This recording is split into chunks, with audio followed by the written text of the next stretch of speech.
The majesty, the might, the mayhem of Marvel Comics leaps off the printed page for larger-than-life action on the Sci-Fi Channel. Join Marvel's own Stan Lee for 2 titanic days with the Incredible Hulk.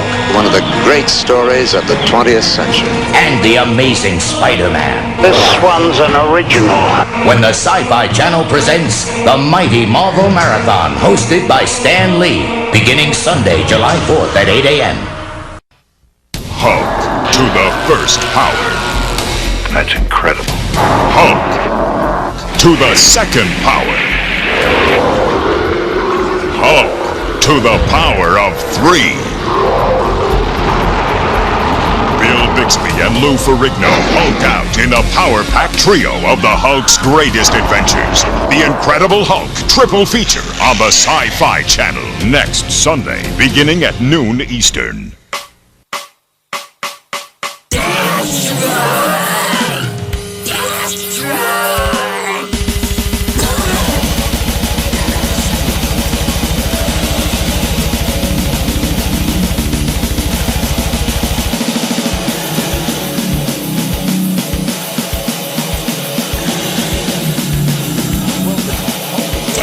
Camp Midnight. On my next show, wholly in stereo where available, Batman, Burt Ward, Robin, the Boy Wonder will be here. Hope you will be too. Tonight. I'm Gilbert Gottfried, and I lust after a lot of things, like I lust after these 2 films, Lust for Freedom and Squeeze Play. Both of them on USA Up All Night. Tomorrow at 11, 10 Central.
Dictating the wrap-up on the Butcher Benton package.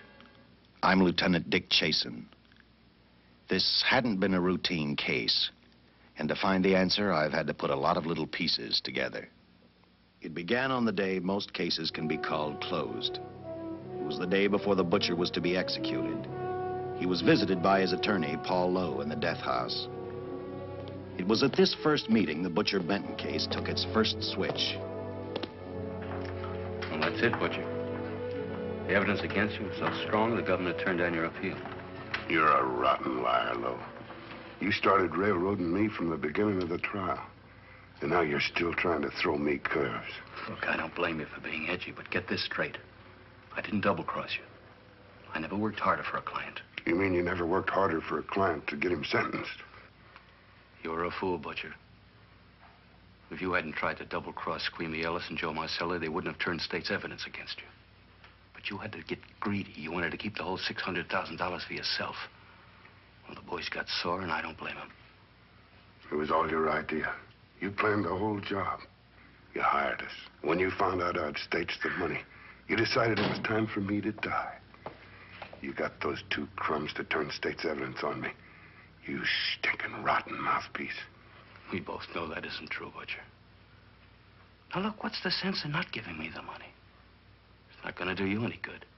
Well, I'll have the satisfaction of knowing that none of you 3 crumbs are going to spend it. What about Eva? Don't you owe her something? You tell me where the money is, I'll see that she gets your share. I've got a different idea. I'm going to kill you and Squeamy and Joe. Then I'll take care of Eva myself.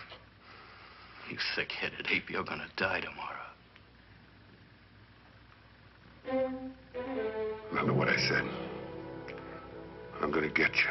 All three of you. Even for you, Butcher, that'd be quite a trick.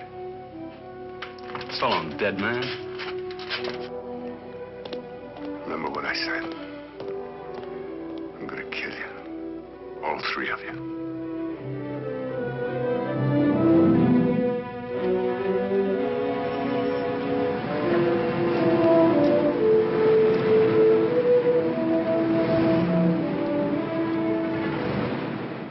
Back in Los Angeles, two men sat in a bar room listening to a newscaster tell his headline story.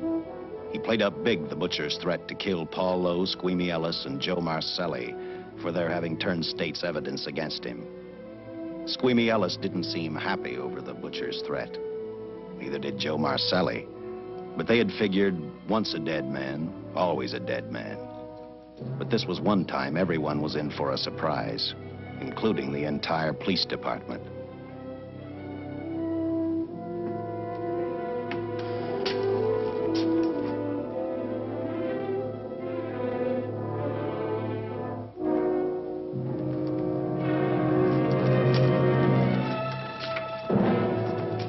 You seen the headlines, Captain? Teletype just came in from San Francisco. Butcher's execution is set for 5 o'clock this afternoon. And like the newspapers say, he still refuses to talk about that stolen money. Well, I still have hopes of coming up with something. That's what I dropped by for, Dick. With Butcher's execution, the department's marking it case closed. That means you'll be reassigned. I spent a whole year trying to break this case. As far as I'm concerned, Butcher's death is just the beginning. Of course, I can't prove it, but I think that Paul Lowe was the top man. And even though I have to keep working on it while off duty, I'm going to get Lowe, Squeamy Ellis, and Joe Marcelli. Okay, Lieutenant. Officially, I've taken you off of the case. Unofficially, I wish you luck. Do me a favor. Keep me posted. Will do. Thanks, John. I headed for Eva Martin. She worked in a local burlesque house. I'm a cop, and my job is to ask questions and get answers. So I decided I might as well start again with her.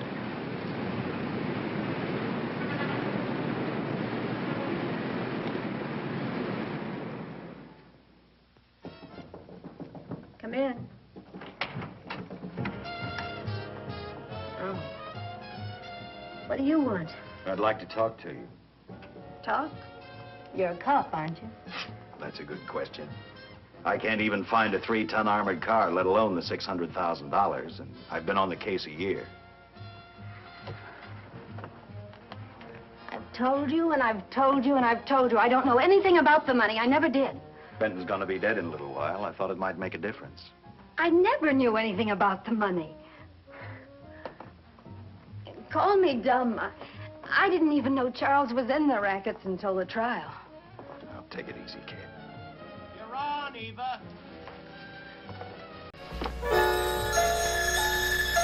Ah! Jimmy! Will you stop wasting your time watching that garbage? You should be doing your homework. I don't know what I'm Hey, Junior, I got something you can really sink your teeth into. Calling all Dream Warriors. Think you're brave enough to face Freddy? Well, now you can put your nightmare knowledge to the test and win money. You can win $250 a day. Just pick up your phone and dial 1-900-860-4FRED. And you can challenge Freddy Krueger in the ultimate trivia game. Hundreds of blood-curdling questions about all my films. Still need a few pointers? Well, listen up, lunch meat. Call now and challenge Freddy in his trivia game to win cash. Well, little piggy, I might not get you now, but I'll get you in A Nightmare on Elm Street 6. $2 the first minute, $1 each additional minute. Callers under 18 get your parents' permission before you dial. What a rush. What happens when a man cheats death, when exorcists get in over their heads, when a student is trapped on a train? The endings may surprise you. Every night a new nightmare, Dark Side and Night Gallery. Weeknights at 11, 8 Pacific.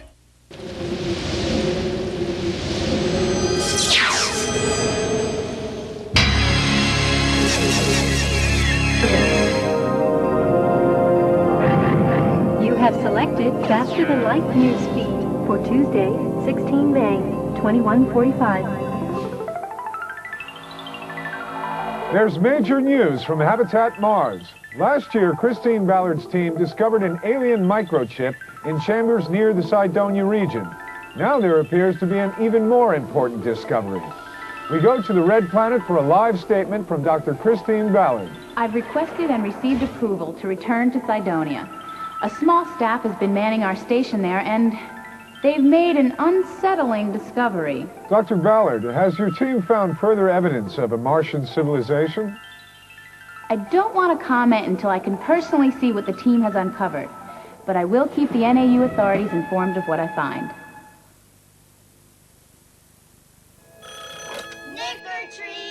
That's how you should be answering your phone all morning if your postcard is in and you want to be one of 1,000 lucky winners. But don't just sit there waiting for your phone to ring. Keep watching for Halloween episodes of your favorite shows. It's a Nick or Treat Saturday today.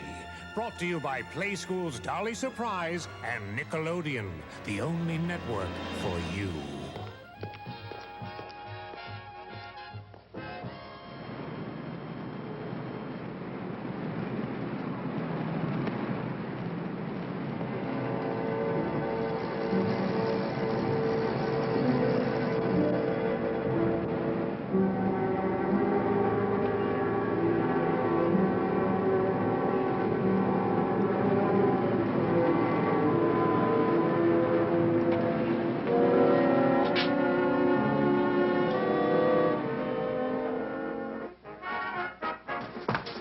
Honey, here's your wrap.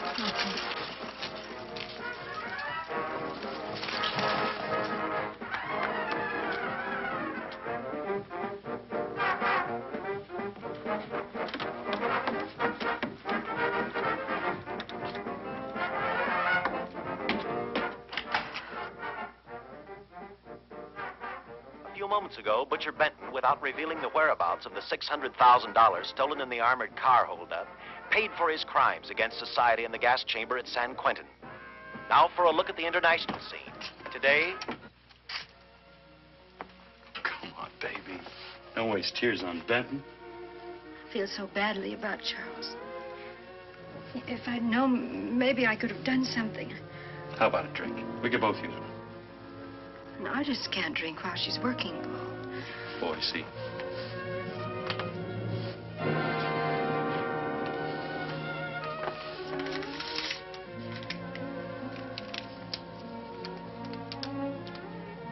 What's that?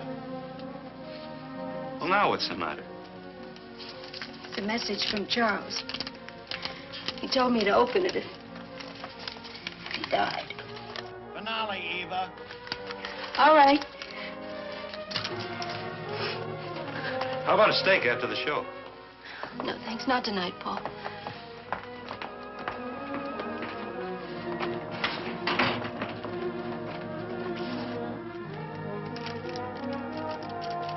I didn't find out until much later, but Paul Lowe, in opening the letter the butcher had given Eva, found a map outlining a section of the city sewer system.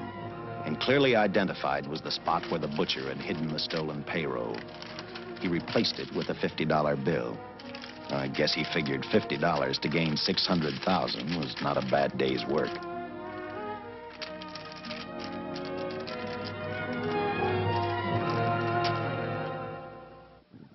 And a few hundred miles away in San Francisco, the case took another switch, which turned the next 72 hours into one long, hideous nightmare.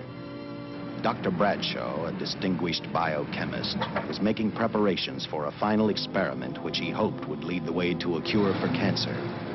He'd been successful with laboratory animals. The last step called for a human body. And Dr. Bradshaw's assistant quickly made a deal with a local mortuary and returned to the laboratory with the dead body of Butcher Benton.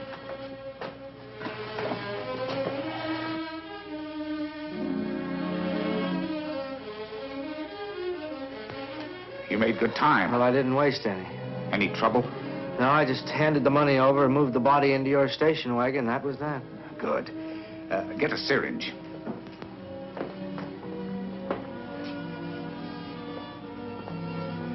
He's in good shape. Well, I hope so. We'll get other blood samples later. We'll run this one through fast. Right. Now wheel him into the machine and then raise him. Right.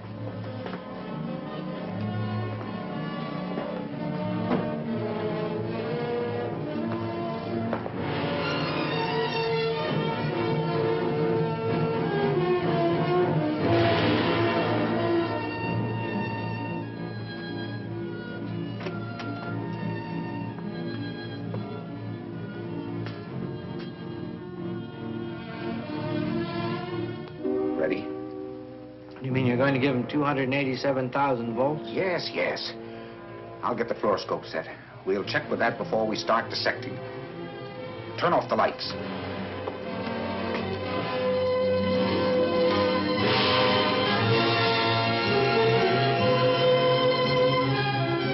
There you are, old boy. If you respond properly and my theory is sound, you'll be more famous dead than alive. Throw the switch.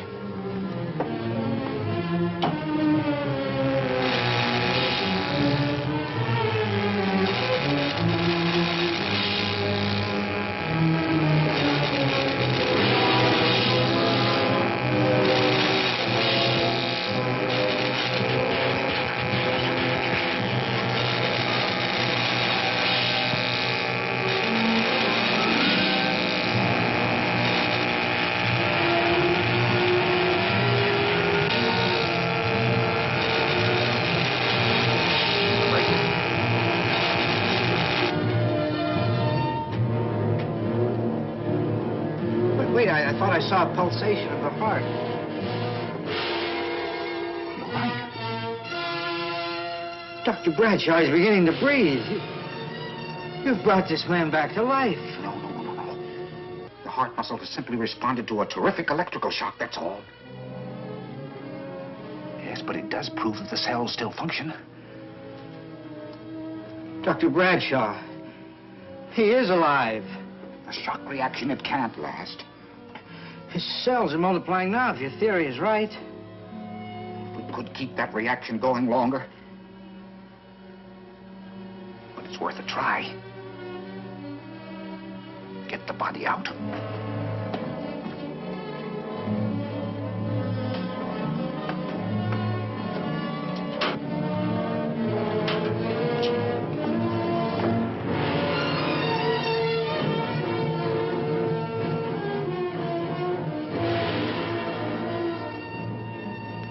Get some adrenaline from the supply room. Some amyl nitrite, too.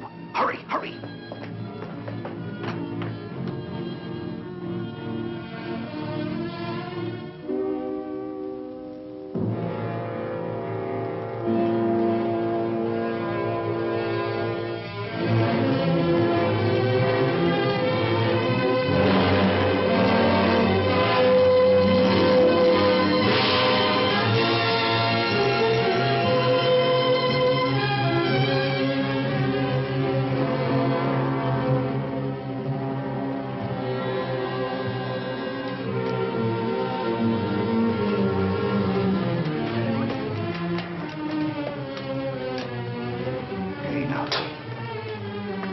Mustn't move. Your heart can't stand the strain.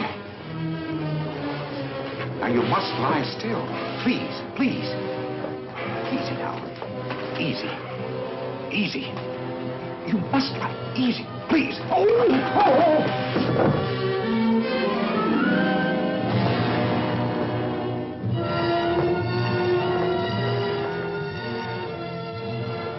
Dr. Bradshaw's experiment had given life back to the butcher. He tried to talk, but the electrical voltage had burned out his vocal cords. Yet it hadn't destroyed his brain. He knew who he was.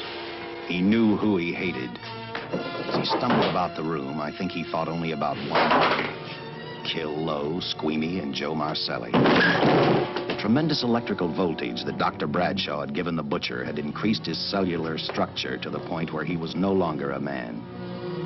Dr. Bradshaw's experiment had created a vicious, brutal animal with an almost inconceivable amount of strength.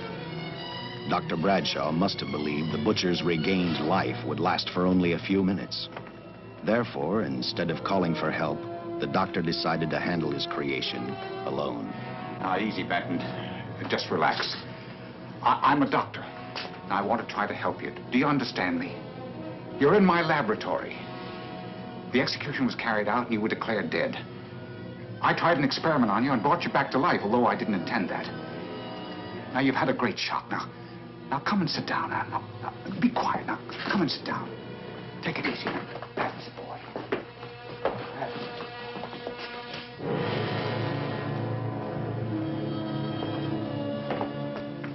Careful. His reactions are violent. How do you explain this? Each lock of the doors bolt the windows. This Friday, Fox TV's most shocking show comes to prime time with a 1-hour Halloween special. Who could ask for anything more? Tales from the crypt. Then, some say it's an ancient legend. Each victim was ripped to shreds. But Friday, Oh, my God. the legend returns to kill. The X-Files after Tales from the Crypt, part of Fox's Halloween Bash. Friday. Roses are red, violets are blue. Saturday Nightmares has the terror of My Bloody Valentine for you. Tonight at 8. Once again, foolish friends, Freddy Krueger is on your phone. Dial this number now. I've got some tales to tell. Freddy's favorite bedtime stories. Dead time stories. All brand new, straight from my boiler room to your home. It's Freddy Krueger on your phone. So dial this number now if you dare. Tell him Freddy sent you. $2 the first minute, 45 cents each additional minute. Children, get your parents' permission before you dial.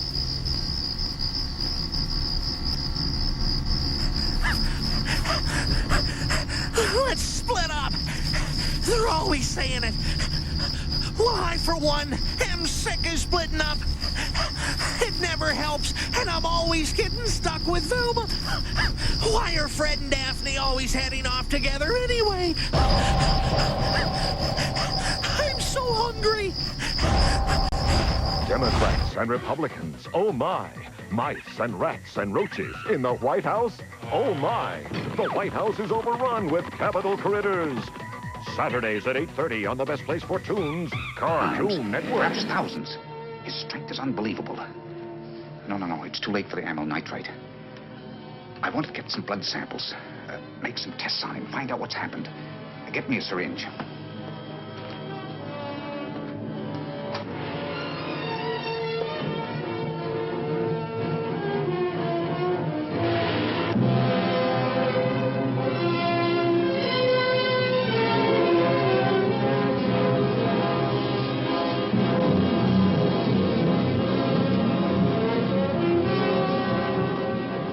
The needle penetrate the skin.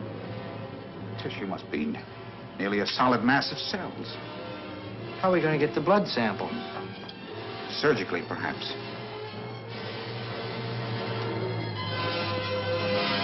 Now, you take it easy. You can't leave here now. I'm responsible for your being alive.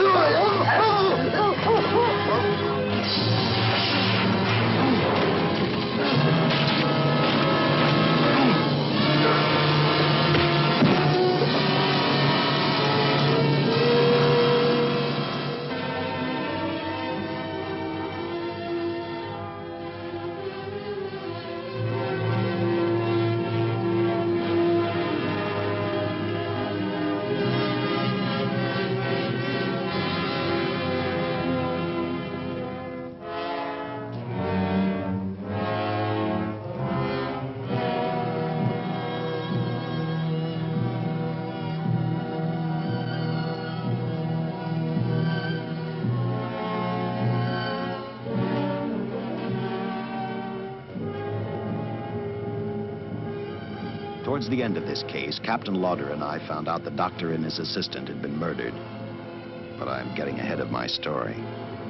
The butcher didn't know how he had been brought back from the dead, and he didn't care. All he knew, he was alive.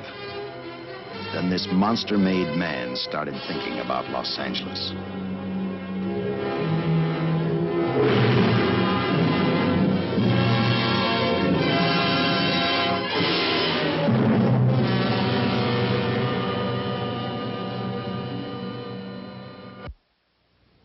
On that very night back in Los Angeles, I decided to stop playing detective for a little while.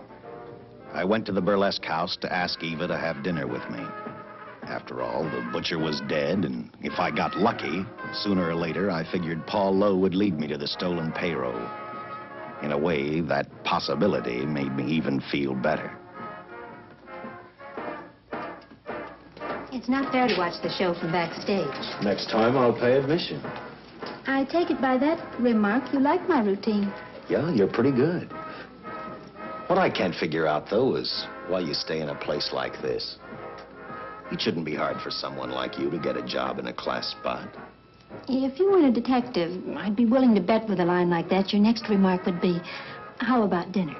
Well, not exactly dinner, but a hamburger might be a good idea. If you're asking in an official capacity, I can't say no. I'm off duty.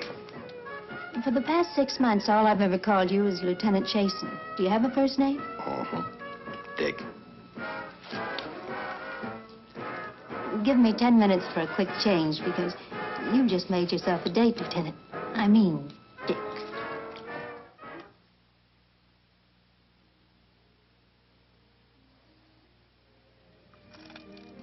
You know something, Dick?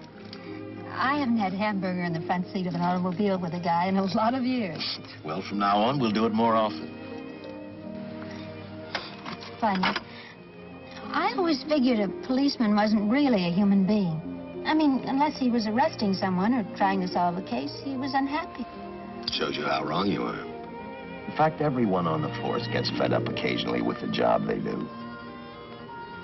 Maybe we're more human than anyone else. We see so much trouble, we get to hate the word. But as long as the world's filled with people, there'll have to be men who enforce the laws. What made you join the department? Now who's making with the questions? No, honest, I'd like to know. Well, it's really a very short story. When I got out of the Air Corps, I knocked around for a while. Well, I went to work for an oil company. One day, I went back to college on the GI Bill. Just before graduation, I noticed all about the police department exams. Seemed a pretty good thing to do with your life, so I took the exams, passed, then went on from there. If I ask one more question, will you give me a straight answer? Try me. Am I still part of the Charles Benton investigation?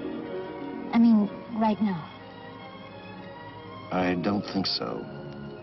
As far as the department's concerned, when Benton was executed, the case was marked closed. But inside of me, that's not good enough. I don't follow you. Well, the $600,000 is still missing. And a fast-talking underworld lawyer like Paul Lowe is walking around a free man. Someday, no matter how long it takes, I'll get him and the money.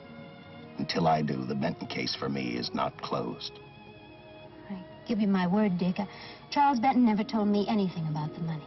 Oh, I've been sure of that for a long time. But how did you ever get mixed up with anyone like the butcher? As trouble ever started, it just happened. I had a roommate who used to date Benton all the time. One day she packed and left for Chicago.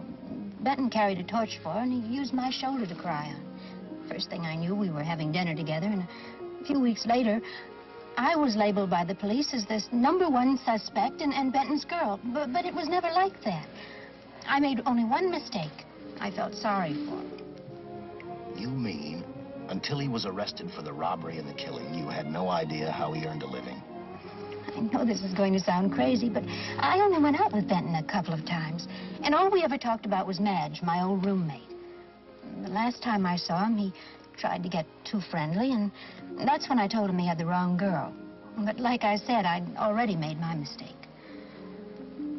What about the burlesque house? How do you two fit together?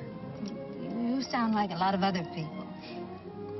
I left a small town a couple of years ago because I won a beauty contest, and the first prize was a screen test. After which, nothing happened? That's right. Only, it was pretty rough. And then one day I read an ad about girls wanted for a burlesque show. I auditioned and I got the job. You know something? It's like any other job.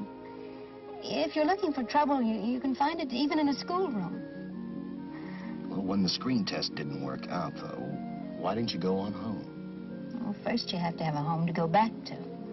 My folks are dead, so Los Angeles was as good as any place else. I don't know about you, but I do 8 shows a day, and at this hour I'm bushed. I know what you mean. Mind if I drive you home? No. And I'll tell you something else. I haven't minded anything about tonight. Not even the hamburger. I kept playing tag with Lowe. He made 4 telephone calls. 3 of them didn't interest me, but one did. The one to Joe Marcelli. I watched Joe head for his meeting with Lowe, and for some unknown reason, I began to get the feeling that this case was finally about to explode in my favor.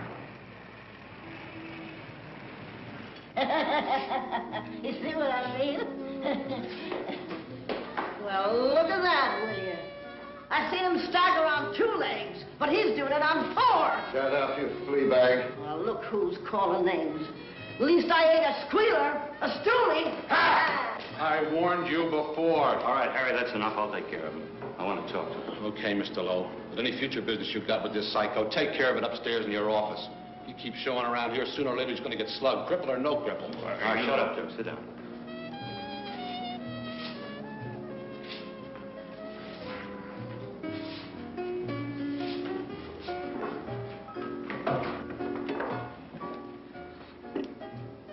I need a shot, bad. You'll get one after I've talked to you. You sober enough to understand? Yeah, I run out of dough. No wonder. Look at you. You used to be the best torch man in town. Now, I don't think you could crack a safe if you knew the combination. No jobs. Nobody wants me since I turned stakes on Benton. That's your doing. You talked me into All right, quit crying. I got a job for you. If you can stay off that stuff long enough. You know I can if I've got a job. How much? What is it? There's $2 grand in it for you. Where? Right near where he pulled the job. You interested? $2 grand ain't much out of 600,000. There'll be other expenses. Besides, that money's plenty of it. Now, you want it, or do I get another boy? I'll do it. How soon do you want me to go to work? Set it up for tomorrow night.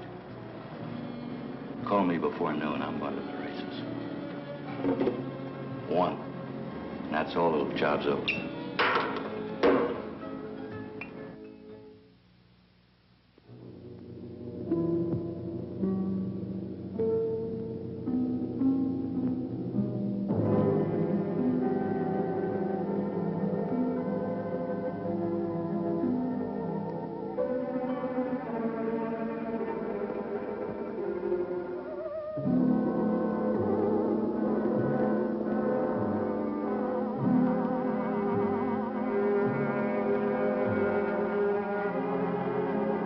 The butcher was walking slowly toward Los Angeles. He'd traveled through wooded hills to prevent being seen by anyone. Finally, he came to a quiet road. He stopped to get his bearings. And then he saw her. He saw something else. An automobile. For the butcher, that rang a bell. With a car, he knew by the next afternoon he'd be in Los Angeles in plenty of time to catch up with the 3 men who had double-crossed him.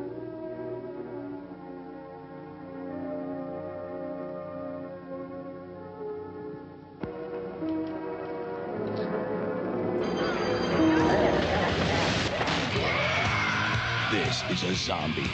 The living dead. This is also a zombie. Join White Zombie frontman Rob Zombie for 5 nights of festering flesh, grinning ghouls, crawling corpses, and carnivorous creeps. Here they come! Plus, go behind the scenes for the making of the latest White Zombie video. It's zombies, it's rock and roll, it's Zombie A Go-Go on the Sci-Fi Channel.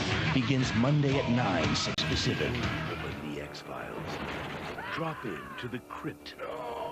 This Friday at 8, 7 Central, Tales from the Crypt hits prime time, and you'll discover what mystery lovers already know.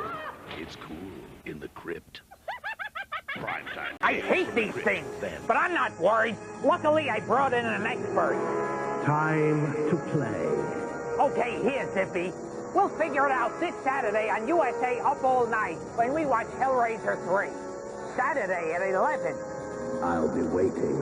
Although the dark side is always there, waiting. You should never underestimate the powers of the human will.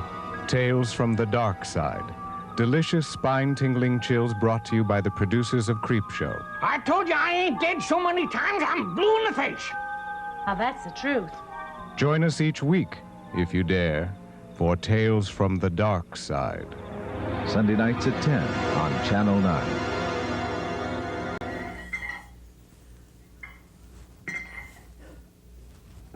What you doing, cousin? I'm pumping iron. You're pumping iron? Yeah. The Human Nutrition Research Center has released the finding that losing weight is a lot harder for people with low iron levels. I didn't know that. Yeah, so when you're working out to keep fit and healthy, work in some iron into your diet. The easy, delicious way. How you do that? Well, with some wholesome, delicious steamed syrup. Tu comprends? Oui.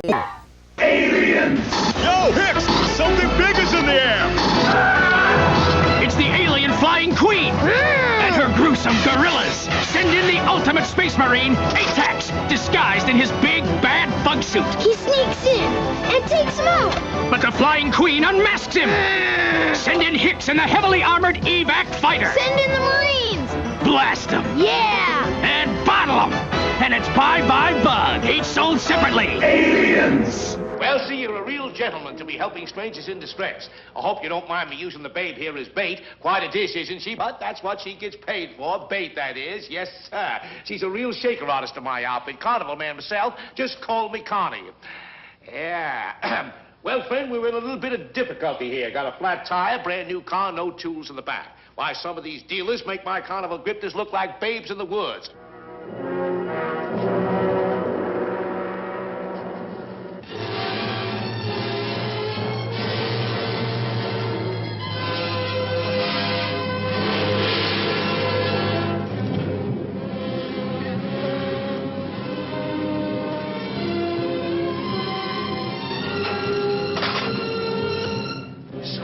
Holy. Say, who you with, friend? Let it down. Let it down. No matter who you with, friend, believe me, I can do better for both of us. I'll make a fortune for the both of us. Oh!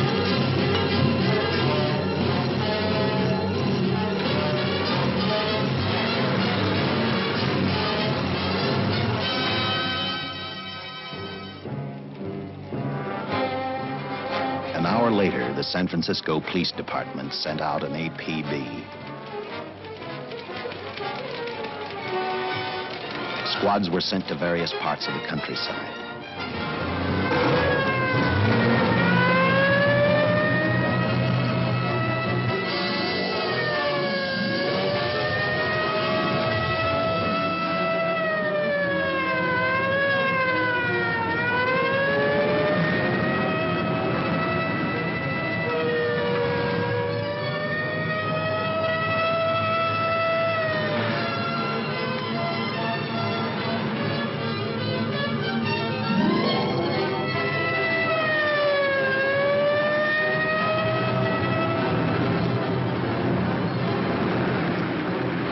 Roadblocks were thrown up to catch the cold-blooded killer the hysterical girl had described.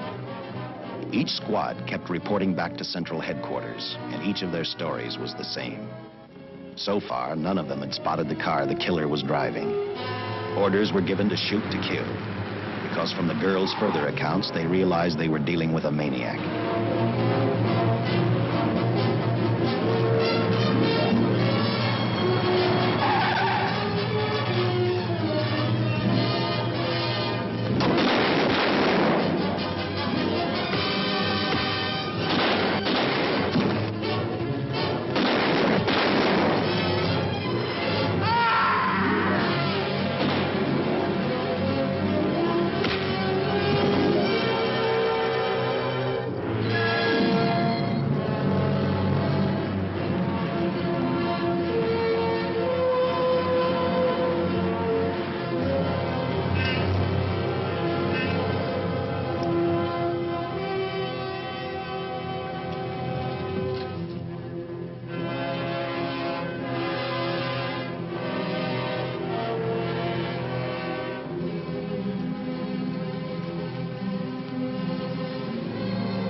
I trust that this information will answer all of your questions.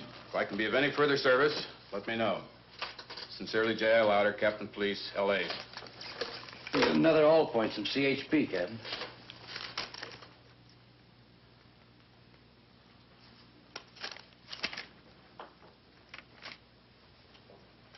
These reports sound like they come from a bunch of loonies. You sure do. There it is. Sergeant. Yeah. I want Lieutenant Chasen to look these over as soon as he comes in. All right, Captain. The next morning, I read the stories of the brutal murder of the 2 police officers. I also read the witness's statement about the bullets having no effect upon the killer. I felt sorry for the witness, and I thought about how easily a person's mind can become confused when suddenly they receive a brutal shock. I didn't believe a man existed who could not be stopped by a slug from a .45. Good morning, Captain. You and the rest of the force are going on 24-hour duty. Seen the headlines? You mean this guy that's running amok up north? Yeah, the latest report, he's killed 2 police officers. Made a getaway in a green coupe heading south. I've got a hunch this killer's gonna be our baby. He could be in town right now. Yeah. You better get started, Lieutenant. Okay. Any new leads on that hold-up money? I think the girl can probably be counted out. If any of the others are wise, they're keeping mighty quiet. Well, let it ride for now. The whole force is going to be on the spot until we catch this killer. Newspapers will have a field day.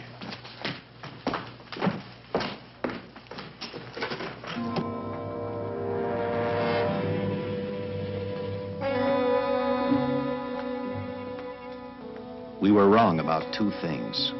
The killer was already in our city, and we didn't know he was Butcher Benton. He headed straight for Eva Martin. He went to her dressing room to get back the map he had left in the envelope with her. He wanted first to check his money, then catch up with Lowe and the others.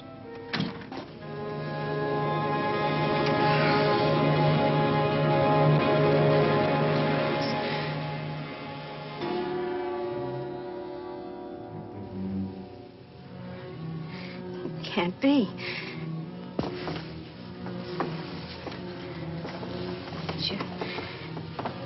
You do look like him. Only different somehow.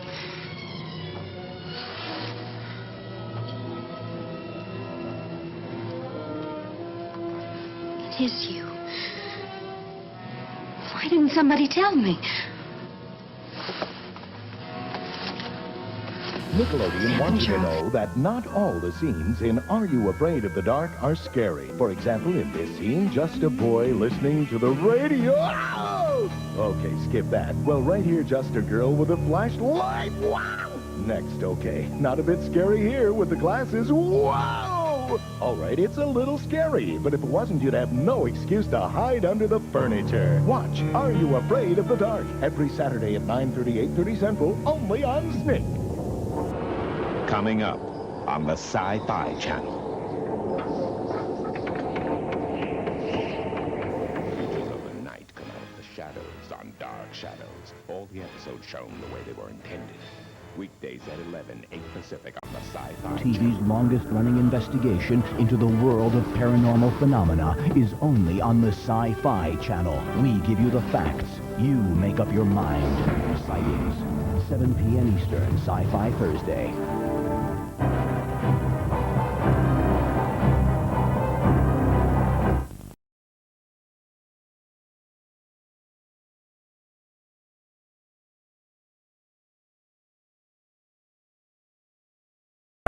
Sundays at 6, 5 Central on USA.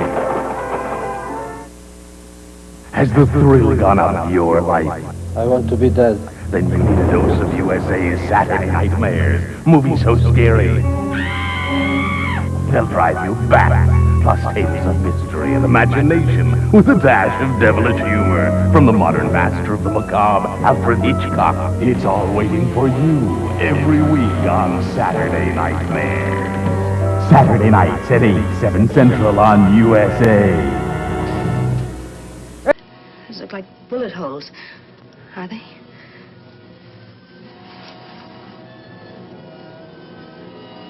Isn't even a mark.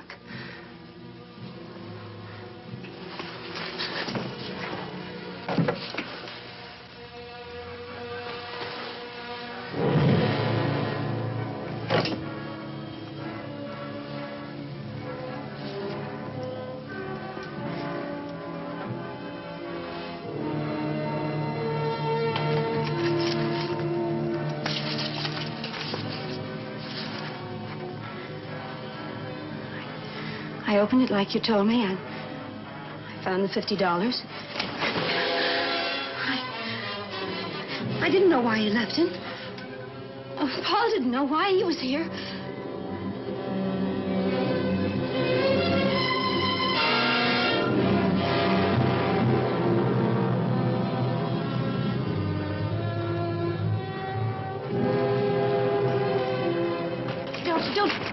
Don't say crazy. The name of Paul triggered his hate. He left her dressing room and started for Squeamy Ellis and Joe Marcelli's place. Because he knew, with them out of the way, Paul Lowe couldn't open the strong box where the money was hidden. He thought of Squeamy and Joe first. He was saving Paul Lowe for last.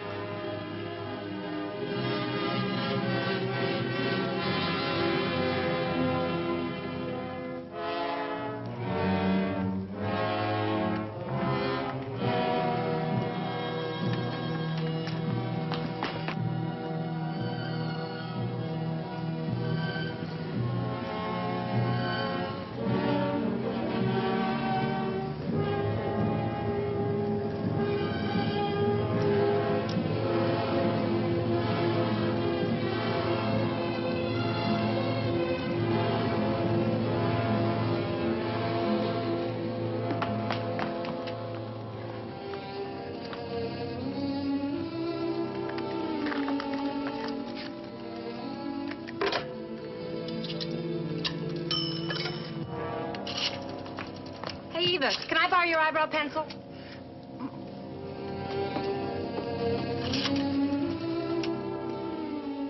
Operator, get me police headquarters. Lieutenant Chasen, please. When do you expect him? Well, tell him Charles Benton is alive, and even bullets can't stop him. I'm not crazy. Just say a friend of Charles. He'll know.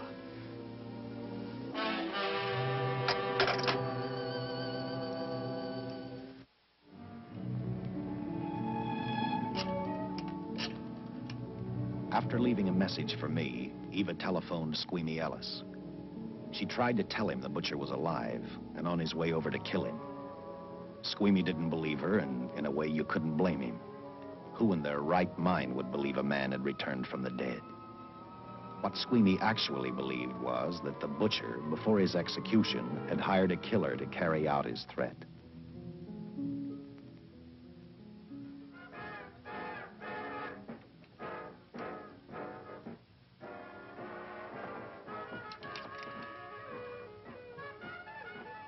You sick? What? You don't look so good to me. 10 minutes, Eva. All right. Say, Eva, I could take over the matinee trick for you. What? It's easy. Look, Eva, I can do it. Scub-up-de-doo-doo-doo. Oh, on. Francine, I just thought of something. Yeah?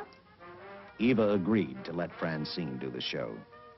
She hoped she'd be able to interrupt the butcher before he arrived at Squeamy's hotel. Or, failing that, at least be able to warn him to stay out of sight.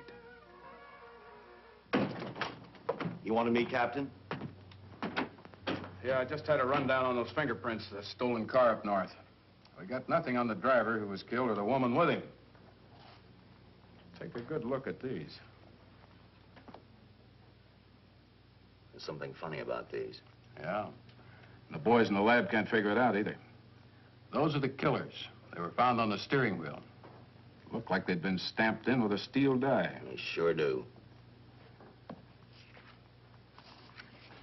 These are Butcher Benton's. What? They look the same to me. How do the lab boys explain that? I don't. Their best guess is a twin brother. An identical twin could have the same pattern of whorls with only slight variations. Ever hear of the butcher having a twin brother? No. Even if he did, it wouldn't explain these freak prints. You didn't pick up your message, Lieutenant. Some wacky dame calls you. And she says Charles Benton is alive, and bullets won't stop him. If we buy the twin theory... Who was she? Where'd she see him? Well, she wouldn't leave her name. Sounded kind of hysterical to me. Said she was a friend of the butcher's. Eva Martin. Get over to the Follies and see what that girl knows. Yeah. Some guys have all the luck. I never drew an assignment to the Follies.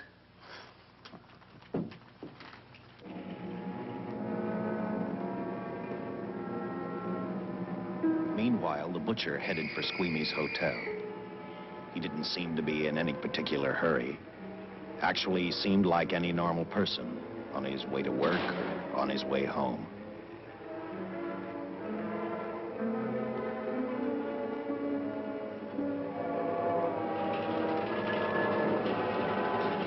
He rode up Angel's Flight, arrived at the top, scanned the hotel building, and then noticed the only exit from Squeamy's apartment, a fire escape.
The butcher was figuring his next step. And as he looked at the dead cop, he thought about Paul Lowe, the next man on his list. Seen Joe Michelli? Not since last night when I told him I didn't want him around here no more. Give me a shot.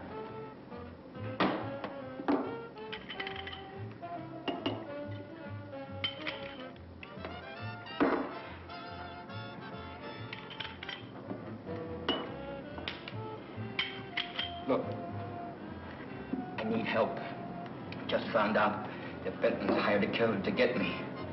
He's after Joe, too. Well, then drink up and get out. I don't want no trouble around my place. You're a real pal. Drink up and get out, I said.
USA is bringing home the bacon. Kevin Bacon. In two great movies back to back. I'm gonna go for it. Footloose and Tremors. There's gonna be a whole lot of shaking. With back-to-back bacon. Next. What the hell's going on? Something strange is underground. That's one big monster. Must be totally subterranean. Now, this valley is just one long smorgasbord. We have got to get out. It's up to two unlikely heroes. We decided to leave this place just one damn day too late. To stop this man-eating monster. Kevin Bacon. Fred Ward. Tremors. Next.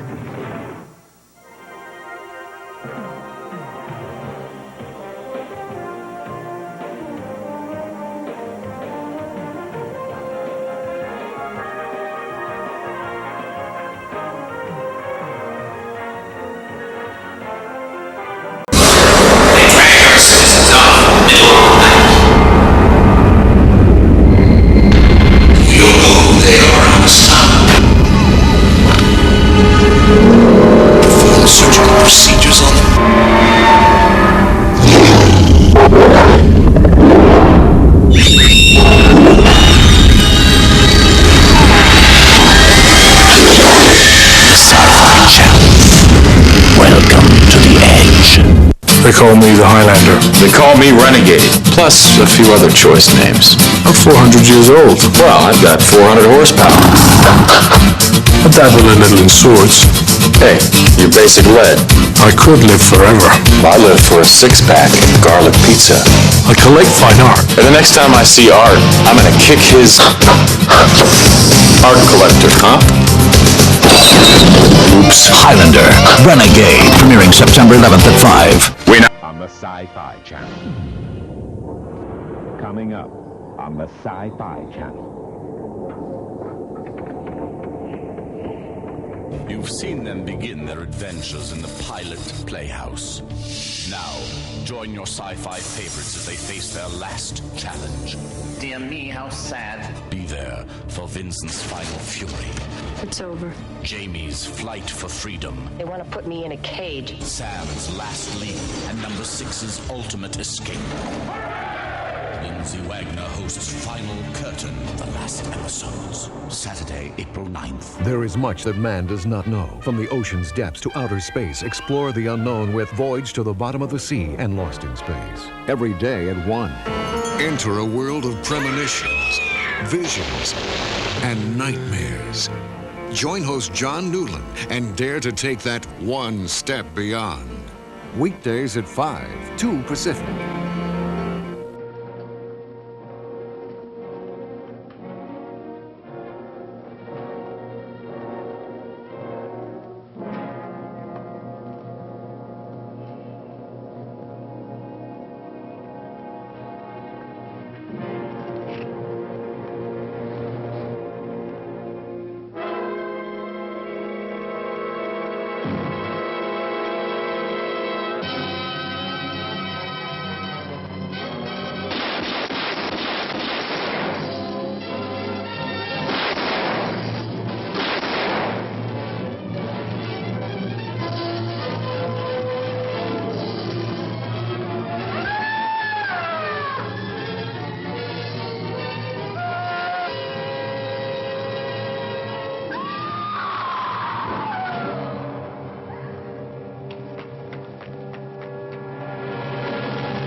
Operator, get me the police. Police! Yes!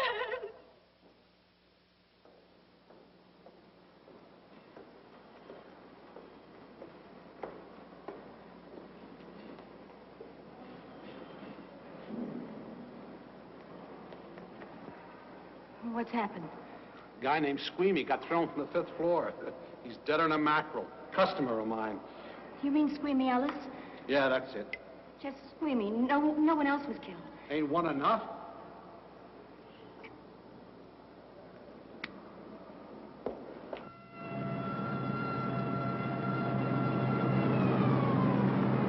I tell you, the bullets never even phased him. He must have been wearing a bulletproof vest. God help us when the papers get a hold of this. Keep an officer on duty here till you hear from me. We'll get a stakeout on Joe Marcelli. I'd like to talk to Joe. Lauder, I'm going to call San Quentin. Suppose Benton is alive. Every available man's been put on the case now. Yes, sir. All right. All right. Anything new? Report on Dr. Bradshaw, owner of the station wagon. The San Francisco police located his laboratory in the basement of an electrical power receiving station. Bradshaw, what's he know? He's dead. And another man, too, his assistant. The lab is a shambles. But now we're getting some action from San Francisco. Benton's body never arrived at the mortuary where it was supposed to go. An attendant there finally broke down, admitted he picked up some quick cash by handing the body over to a man he was unable to identify. The man was driving his station wagon. Blasted, man. The chief's on my neck, and the commissioners are on his, and the mayor's on theirs. Now, am I supposed to tell them that our killer is a dead man? They found a notebook in Bradshaw's lab. It ties his experiments in with a Professor Dwiggins at Caltech. I hope to hear from Dwiggins soon. Captain, report from the valley on a hysterical woman. Reports the presence of the killer. There's the location. Let's go.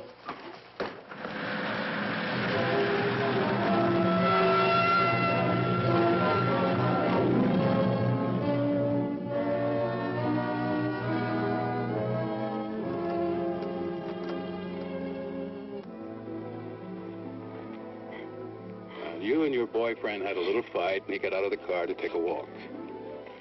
You noticed that he walked down toward the sump area in the direction where you'd seen those lights a short while before.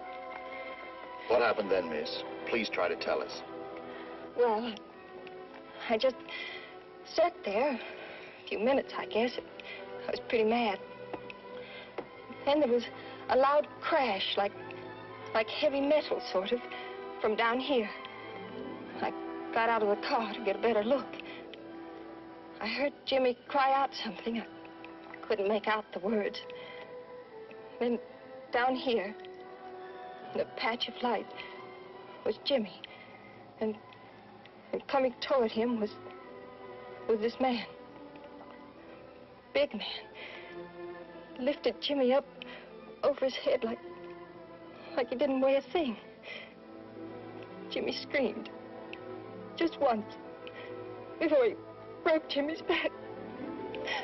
I heard it snap. Not far away. Then I started running till I found this house. They let me use the phone. Thank you, Miss. We'll see that you get home right now. O'Malley, see that the young lady gets home all right. Paul Lowe, while driving to his office, heard a radio commentator report the murder of Joe Marcelli. And what shocked him most was when the broadcast identified the killer as possibly being the butcher. Lowe headed straight for Eva Martin at the Burlesque Theater. Oh, you gave me a start, Mr. Lowe. What are you doing here? Where's Eva? Oh, I'm taking her place. I'm going to wear her costumes. What's it to you? I asked you, where's Eva? Hey, don't get physical. Well, watch your tone of voice, Buster. I told you. Little Eva isn't here. I could see that for myself. Where is she? She's at police headquarters. That's where she is. Yes, sir. No, sir. Captain Lauder's still with the mayor. The killer dropped out of sight. He was last seen in the Hollywood area. Yes, sir. We know he's dangerous. Every angle's being covered. Yes, sir. I'll tell him.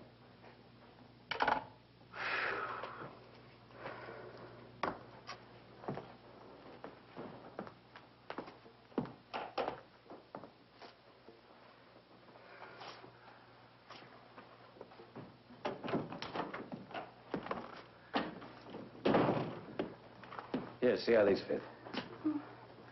Low heels. I'm sorry. It's the best our wardrobe department can afford. Any idea how soon the captain will be back? Now, look, I'm going to see the captain. I'll have to wait here all night. Paul. Paul, Charles killed Squeamy and Joe. Joe, too? Benton? He's alive.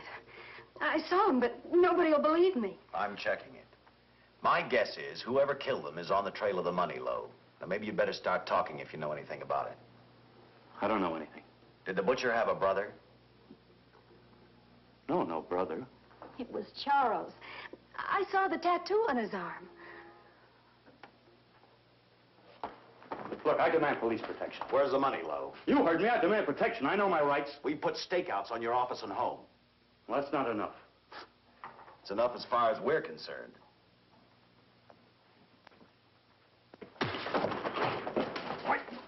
Now you gonna book me, Sergeant? Then throw away the key.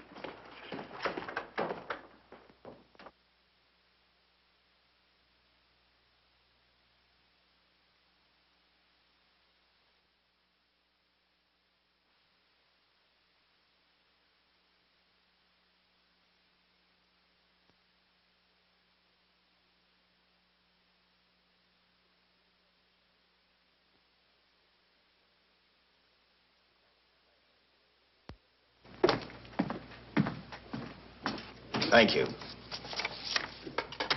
Come up with anything yet, Dick? Oh, we've checked every hotel, motel, and rooming house in town. We've run a cross-check on every hangout butcher ever used. Net results, blank. This is incredible. We not only discover a dead man turned killer, but it's beginning to look like he plays ghost, too. He's somewhere in this city, and if we have to take it apart brick by brick, we've got to get him. I may be way off, but I think Paul Lowe could tell us a lot. Maybe. But it's a cinch he's not going to. Well, suppose he had no alternative. You better grab some coffee. Your mind's beginning to play tricks on you. No, now, wait a minute. When Lowe came to us for police protection, it was because he was scared stiff the butcher would add him to the list of Squeamy Ellis and Joe Marcelli. Go on. It figures, too. When he slugged the sergeant, he knew we'd book him right away. Oh, this Lowe's a pretty cute character. But we can play the same game. You mean we'll threaten to release him? Well, not exactly. You tell him you realize that he was excited, that throwing the punch was accidental. Tell him we're not going to make a charge, that he's completely released. Lieutenant, you know we can't do that. Lowell made his first mistake when he hit the sergeant, and that'll get him a year. As far as the department's concerned, at least it's a small victory. If my hunch is right, Lowe won't want to be on the streets with the butcher looking for him. And he may talk, and talk a lot. Enough maybe for us to get rid of him permanently. Even lead us to the butcher. If he's frightened enough, that might work. But if it doesn't... No, Dick, I'm not going to release him. I want him out of my way so bad I can taste it, but not bad enough to be responsible for getting him killed. The good thing about that, Captain, is the fact we know it, but Lowe doesn't. Let's give it a try. All right, Lowe. Come on out. I think you'll find everything in there. You're free to go, Mr. Lowell. Wait a minute. Who do you think you're kidding? Creep. You're a... When you call us, the terror begins. Creep. Real life. Ghosts and zombies talk to you. Dial 1-900-490-CREEP. That's 1-900-490-CREEP. Randomly selected callers get connected to me live. Hurry up. We're waiting for you, pigeon. If you're under 18, make sure your parents know you're calling. Just $2 per call. Next. Michael Audrey Myers shall be tried as an adult for the murder of his sister, Judith Margaret Myers. You fooled him, haven't you, Mike? But not me. It's a holiday you'll remember forever. Halloween night is when people play tricks on each other. What about the boogeyman? Death has come to your little town, Sheriff. Seasons don't feel like nor do the wind, the sun, or the rain. We can be like that. Jamie Lee Curtis. What's the boogeyman? Donald Pleasance. As a matter of fact, it was. In a film by John Carpenter. Oh, no. Halloween. Next.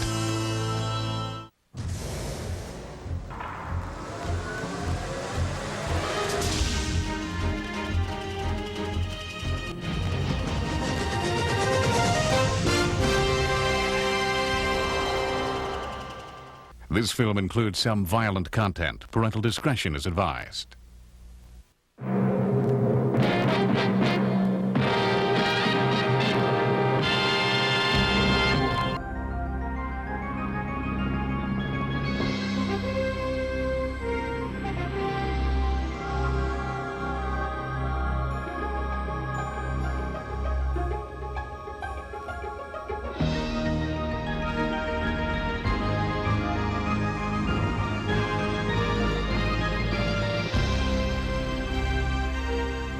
Ask your cable company to carry the Sci-Fi Channel.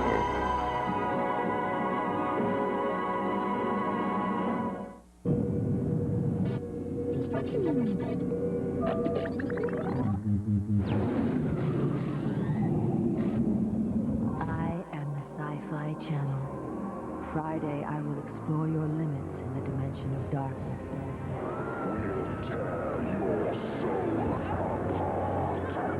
Saturday, I will project your cinematic dreams in a dimension of imagination. Sunday, I will transform your reality in a dimension of power. The Sci-Fi Channel Weekend of Wonder. Come with me. Mystery Science Theater 3000 is almost ready to launch a new season on the Sci-Fi Channel. Hey, no bitches, no bitches. Don't just sit and wait. Take your seat on the satellite of love when the Dominion lets you take your best shots. Watch our movie, send your comments, and we'll tell the whole country live. MST3K, the home game, 4 p.m. Eastern, Sci-Fi Saturday. Check out the Dominion for the details. Arrested me for assaulting an officer. Court, I'll plead guilty. With luck, I might get off with 6 months. For a lawyer, you're forgetting a very important point. If no charge is made, there's no trial.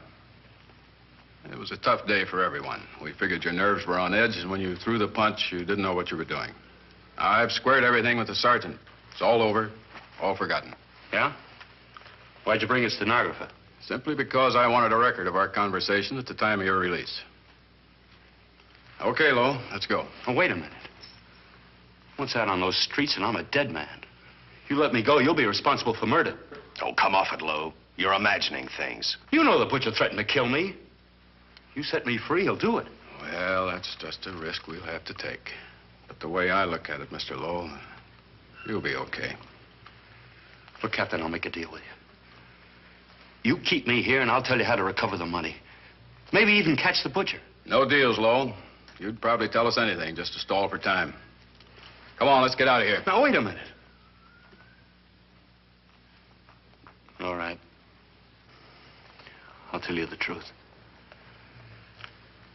Start taking this down. I, Paul Lowe, hired Butcher Benton, Squeamy Ellis, and Joe Maselli to pull off the armored car holdup. And then Lowe continued with his confession. He told us about finding the map.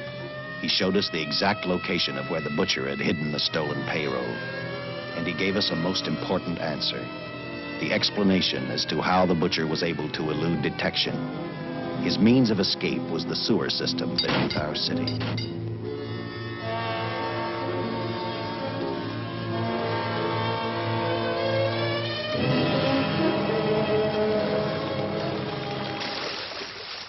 The department went to work fast. Every police squad in the city was detailed to cover a specific area. Every entrance and exit to the Los Angeles city sewer system of 700 miles was covered. Captain Lauder and I, along with several other squads, headed for the entrance where, according to the map, Butcher had hidden the money. Our job was to stop him, and that made me think of one specific question. When we found him, could this monster be stopped? I, for one, wasn't sure.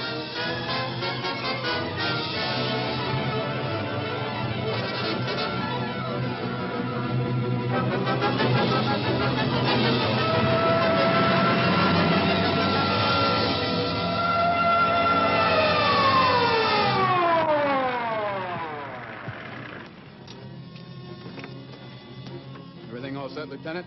City engineers mapped out each possible exit. A squad of officers are spotted at every point. If the butcher can be caught, now's the time. Well, after I talked to Caltech, I called on the fire department for a little help. The professors thought a flamethrower might stop him. Flamethrower? I suppose their boys have had a chance to join our squads by now. I see we have one with us here. Have you thought about what'll happen if this doesn't work? No. I've been praying too hard that it will work.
This was where we split up.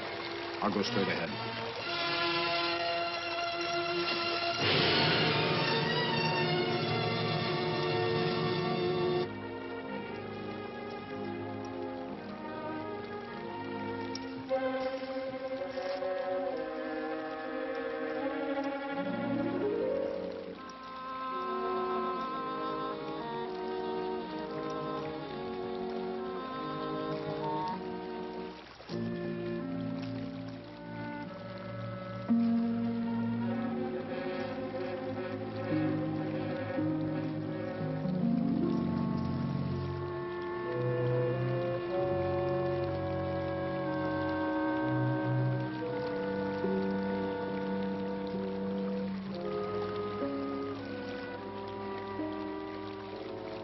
If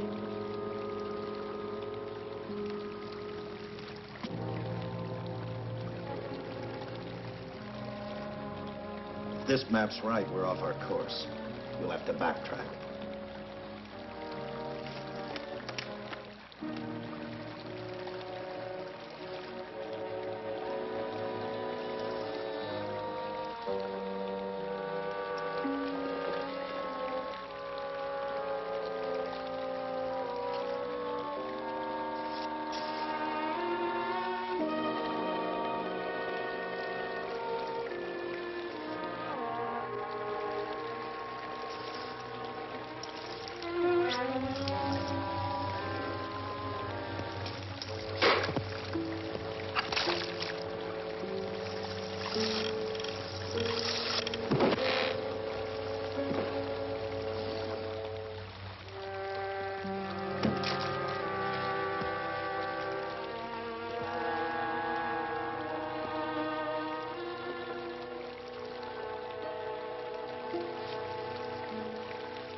Let him have it.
And the tremendous shock of electricity that brought the butcher back to life destroyed him. The $600,000 stolen in the armored truck robbery has been recovered. Case closed. Well, here are the scientist's comments for your records. I had to fill in a few spots with my own guesses, but I guess that's about the size of it. Did you get any sleep? Oh, some. Not much. How's the girl today? Well, I called the hospital about an hour ago. She'd gone. Gone? Where? Well, she told them she was a working girl and that she'd been away from the job too long already. Quite a girl. Yeah. Say, how about that time off I've got coming? 48 hours, beginning right now. Get some rest, Dick.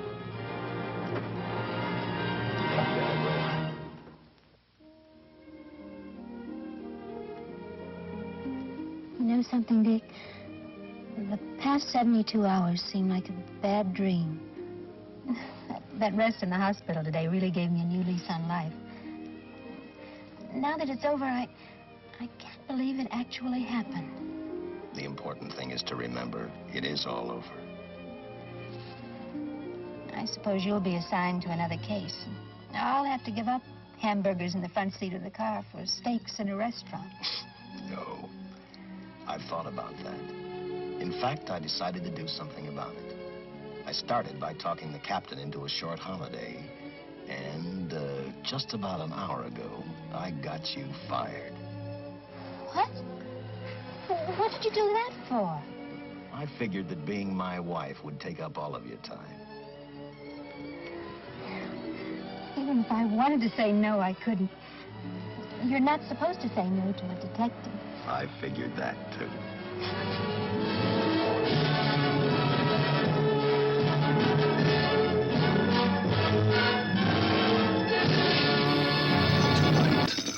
Is The Haunting of Nick at Night. 7 straight Halloween episodes. Watch them all. Don't break the chain. Once, a Pennsylvania housewife missed the vampire episode of F Troop. The next morning, her dog went bald. Don't break the chain. So watch every episode of The Haunting of Nick at Night.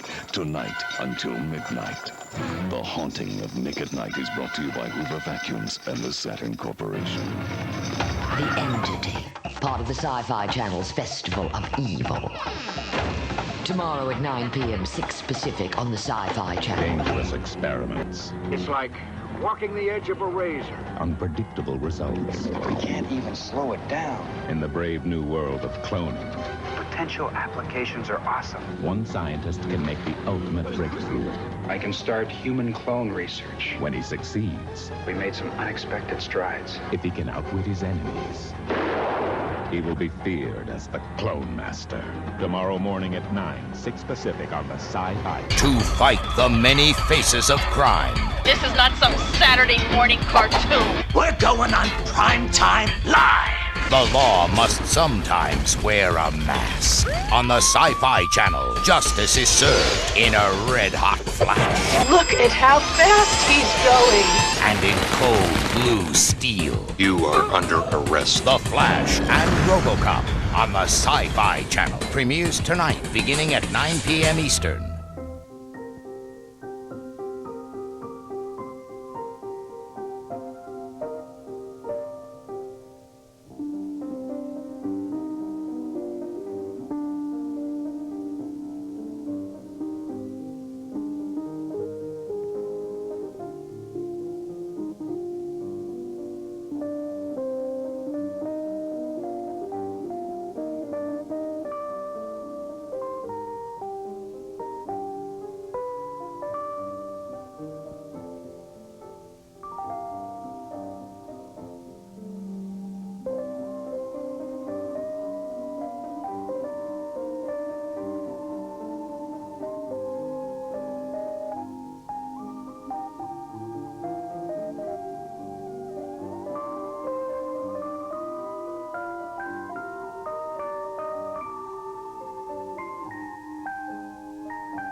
doesn't have to shine, Melvin. I was just finishing up. I really hate that job. Oh, I think he looks like he loves it. Are you going to take all day with that? What are you using those bags for? I need the room. You should have finished that half an hour ago. You've been using those bags. You've been told that before. Do you mind? I have a customer. Not that way. Let me show you how to do that. I'm gonna go to the third floor and clean up.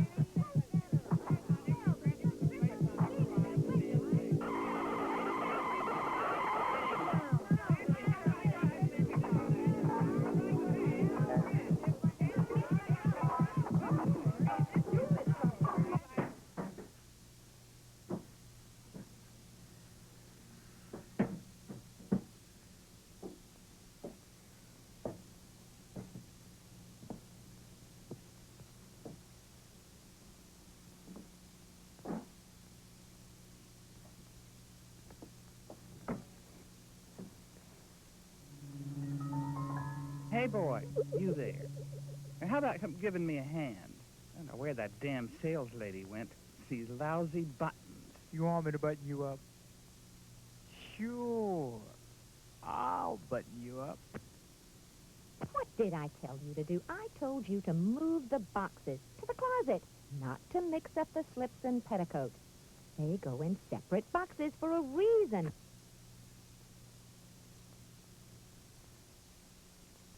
Look, I said get a bag for a wedding gown, a new white bag. I can't do anything with this. Take this back upstairs and bring me a white bag. New dresses go in new bags. That's the way we do. Oh, Melvin, what are we going to do with you?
How come you don't like us, Melvin?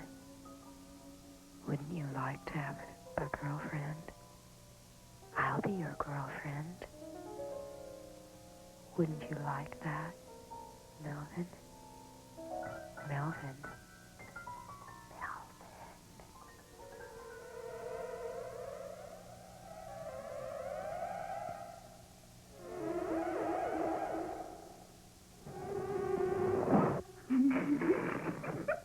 It's all right, Melvin.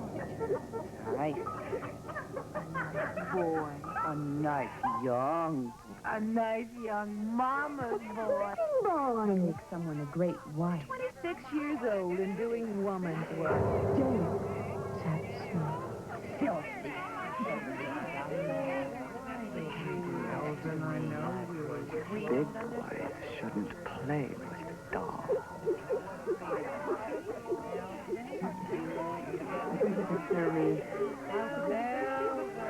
Well, I seem to recall that you were not smiling.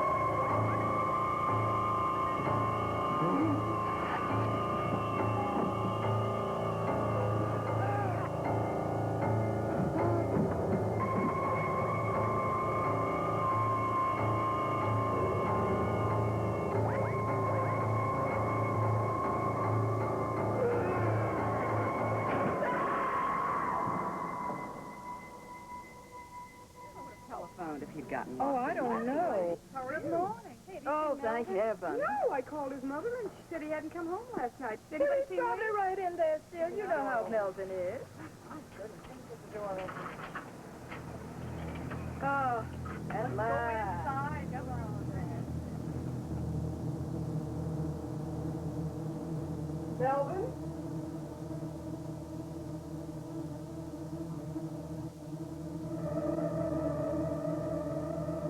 Melvin?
Showtime After Hours presentation and is intended for mature audiences.